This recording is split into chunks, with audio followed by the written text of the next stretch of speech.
Well, let's get to it. You're doing Deck the Hall Ball. That is true. That's the rumor. Oh, there's no rumor. Tickets are going on sale.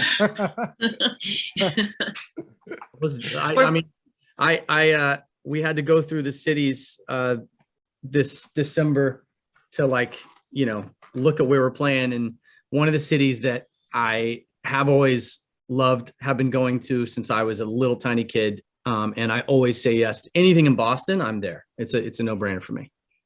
Well, I don't know if you recall last time you came here, for us anyway, was for our Mix Fest that was on the Hat Show. And you went for a jog beforehand and you forgot to bring your credentials and they wouldn't let you back in. That's right. And at one point, one of our street team was just running, going, "They won't let Ryan inside." Yeah. And we had to go get you and fetch you back. That's so right. No jogging before this one. Yeah. Please. Yeah. We were there like maybe 2 months ago, I think. 2 months ago, we were in Boston. We played, I forget the name of the amphitheater, but the big outdoor amphitheater. Seaport, right? Yeah. So I was in Boston. Bank Pavilion. That's right. Yeah. So I was in Boston for the day. It was blazing hot. And I was going to go for a run. Normally I like to run Boston Commons and, up through Beacon Hill and whatever, just because it's beautiful and it's a great area. I stepped outside with my running shoes on and the sun hit me and I was like, nope, absolutely not. I'm going to go have some oysters and a cold beer and just call it a day. And that's exactly what I did. Much better idea. I remember the last time you guys played there, it's been a few years, down at that same spot. And you guys had little motorcycles that you were running around town that you had on tour with you. Yep, the Honda Ruckuses. Yeah. And I just remember thinking what a terrible idea that is, and how your managers were like, "Oh, sure, go run around town on these little mini motorcycles through Boston." Yeah, that is literally what we did. We didn't do it on this tour. We did it on that one. I think nobody, because those Ruckuses are so low profile to the street, and here's the thing: they go fast enough to kill you. So the reality is they're dangerous. But it's not so much that you're going to die from falling off. You're going to die from whatever hits you, because they're motorcycles in general, probably not the best idea. For some reason, when you get on these little janky scooters, you think they're like, we tell ourselves they're safer. And yeah, I got caught on the highway, accidentally went on an off ramp in Boston, and ended up on the highway. And I'll never forget that. That was terrifying. I was like, I'm not supposed to be here. This thing only goes 35 miles an hour. So I was going to say, I don't think it's legal for the highway. No, it's not. It's happened maybe once or twice, but Boston was the first time it happened. I pulled over and I just used the shoulder as my lane, basically. I was trying to go to, where was I trying to go? I forget what part of town I was trying to go to, but I was trying to get to a different part of town. I was trying to go to Camden. And I looked at the Google Maps. I was like, okay, sure. And then before I knew it, I was on the highway and it sucked. Can you imagine if you had gone viral? I think I just saw Ryan Tedder from One Republic riding the wrong way on the highway on a motor scooter. Yeah. Yeah. It was, whew, that was touch and go. I mean, I'll tell you what though, we've rented scooters in Paris and places like that. You talk about absolute insanity, madness, because everybody's passing you. They're zipping in between cars. Europe is such a scooter. In Asia, everybody, you got like 7-year-olds driving Vespas. It's just it's the craziest thing. All right, enough motorcycle talk. Let's talk about some music for a minute. Let's do it. I Ain't Worried. Congratulations. I mean, just wow, what a great song. What an awesome hook. And it's so funny to me because when you hear that song, like that whistle immediately just grabs you right in, and the hook is fantastic. But I feel like it is so hard now to be able to know if a song is going to do it. I feel like I can remember the first time I heard Leona Lewis. Yeah. Right. Bleeding Love. And I was like, oh my gosh, this song is like #1 song. I have no idea anymore. Do you feel the same way when you're releasing songs? It is. It's funny that you're the first, radio personality to bring this up to me. What you just landed on is probably the single most common topic in every writing session in music today, and in every record label. A&Rs who spent 20 years working in labels, picking hits, they'll tell me their ears don't work, and it's that their ears still work, but the entire system is broken. The kind of where music is at right now from a creative standpoint, is the most difficult in 19 years of doing this. It is the single hardest it has ever been to actually have a hit record in 2022, because you are, and the only people that can relate with me on that are people who've been in the music world for at least a decade. Because to your point, Bleeding Love, Leona Lewis, or Ellie Goulding, Burn, or, you know, I mean, I can point to other instances of other artists and songs that I've had that all it took was everyone hearing it going, yeah, well, that's a hit. That's going to work. It's going to work because you promote it, they do television, and then everybody sees it on TV and goes, oh, that exists. I like it. I'm going to go to iTunes. I'm going to request it at radio now. The whole world could only watch 2 or 3 things. And that's what's changed in the last, call it 3 years, is there was a time where if you performed on Saturday Night Live, if the song was good, if the song was a hit and you did it on SNL, the next day, #1 iTunes, radio explodes, the whole world falls in love with it, because the world was far more mono-focused at that point. Lizzo performed About Damn Time. Now we all think of the song as a hit, but let me remind listeners and you guys, if you didn't know, that song died. It came out and died instantly. It was dead on arrival.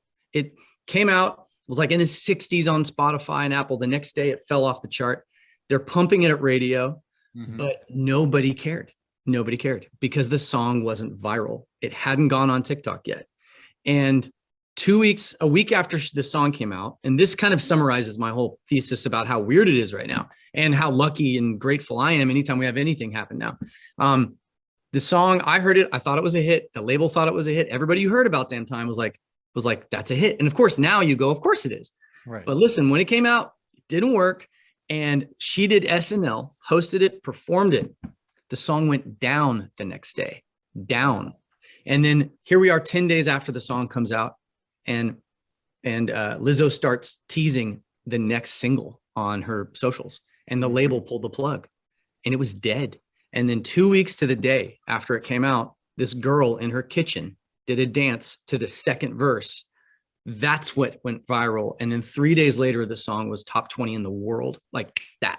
So it wasn't even the hook of the song. It was that second. Wow. And I've talked to other program directors at like Kiss FM here in LA who said, you know what, when we would do, you know, people listening, there's a thing called research. You know, people, radio stations want to know what songs their listeners like, right? So you get research.